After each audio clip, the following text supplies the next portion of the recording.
नमस्कार मंडळी, ॲक्शन गार्मेंटमध्ये आपलं पुन्हा एकदा स्वागत आहे. तर पहिल्या व्हिडिओमध्ये तुम्ही बघितलं असं की आपल्याकडे शर्टचा दुमधडा कसा असतो. तर ह्यानंतर मी तुम्हाला दाखवते का आपल्याकडे ज्यूटमधले व्हरायटीज. यार काय करता तुम्ही? आपल्या ऍक्शन गार्मेंट मध्ये 10 मीटरची तागे येतात, असे 100 मीटरचे लंब होय. लंब आता पुढे टाका टाका.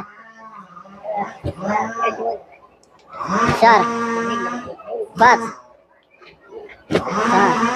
मित्रांनो, तुम्ही कपडा तर बघितला, आता मी तुम्हाला दाखवतो अंगावर कसं दिसतंय. तर चला बघा.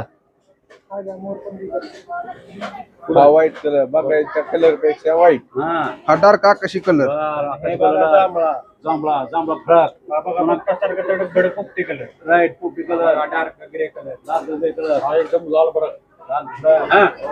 मग मित्रांनो, ओरिजिनल ज्यूट कपडा घ्यायला ओरिजिनल जूट कपडा घ्यायला एकदा ॲक्शन गार्मेंटला एकदा ऍक्शन गार्मेंटला भेट द्यायला यावंच लागते. भेट द्यायला यावंच लागते. धन्यवाद.